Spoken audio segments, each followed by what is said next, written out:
ملک بنا ہے اسلام کے نام پر الٹے لٹک جائیں، ہمارے مسئلے حل نہیں ہوں گے جب تک کہ نفاذ شریعت کا معاملہ نہ ہو۔ اسلامی حکومت ہوتی کیا ہے اس کو ڈیفائن بھی کر دیں، اور یہ مملکت خداداد جہاں کھڑا ہے آج، یہ اسلامی حکومت ہے۔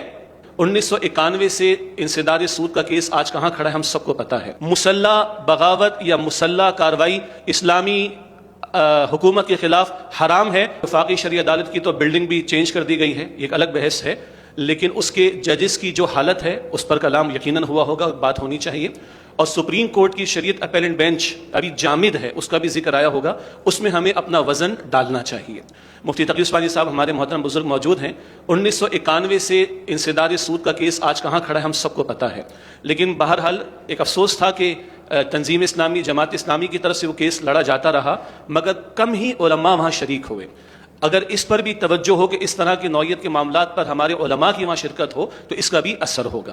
اور ہمارے کئی ساتھیوں نے تحریک کا ذکر کیا، تو 2010 اپریل میں ڈاکٹر اسرار صاحب رحمۃ اللہ علیہ کا جب انتقال ہوا تھا، جامعہ اشرفیہ لاہور میں مکتبہ دیوبند کے 250 علماء شریک تھے۔ حاصل غیر مسلح پرامن منظم تحریک شریعت کے نفاذ کے لیے۔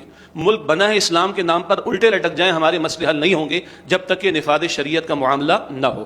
تحریک کا لفظ بار بار آیا۔ مفتی تقی عثمانی صاحب کا بہت ہی عمدہ خطاب حضرت کی خدمت میں بھی میں نے ذکر کیا کہ بڑی بڑی سکرینز پر پورے پاکستان میں نے چلایا۔ پیغام پاکستان آیا تھا یا لیا گیا تھا چھوڑ دیں، اس کے بعد سندھ سطح کا علماء کا کنونشن تھا۔ حضرت مفتی تقی عثمانی صاحب کی تقریر آج بھی میں بڑی بڑی سکرینز پر دکھاتا ہوں۔ آپ نے فرمایا کہ میں علماء سے پوچھتا ہوں کہ ہم علماء نے آج تک کسی منکر کے خاتمے کے لیے کوئی تحریک کیوں نہ چلائی؟ تو خدا را اس پر غور کریں۔ عقیدے کا تحفظ تھا، 1974 کی میری پیدائش ہے، اسی سال قادیانیوں کے بارے میں فیصلہ ہوا، تحریک چلی تھی، قانونی تقاضے بھی پورے ہوئے اور تحریک بھی چلی تھی، اس طرف توجہ ہونی چاہیے۔ مسلح بغاوت یا مسلح کاروائی اسلامی حکومت کے خلاف حرام ہے، آپ علماء سے ہم سیکھتے ہیں، بالکل صحیح بات ہے۔ میری ایک گزارش ہے کہ اسلامی حکومت ہوتی کیا ہے اس کو ڈیفائن بھی کر دیں، اور یہ مملکت خداداد جہاں کھڑا ہے آج، یہ اسلامی حکومت ہے۔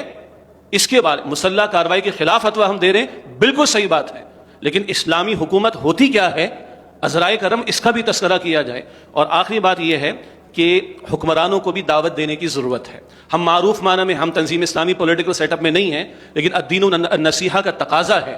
ہمارے اکابرین بیٹھے وقت لیں، اور جس تک بات پہنچ سکتی ہے پہنچ تو جائے گی بات، یہ انشاءاللہ تعالی ہم سب کو پتہ ہے، منظور مینگل صاحب نے اشارہ بھی کر دیا، لیکن یہ کہ ہم الدین النصیحہ کے تحت محض تنقید نہیں بلکہ نصح و خیر و خواہی کے جذبے کے ساتھ بھی ان تک پہنچانے کی کوشش کریں۔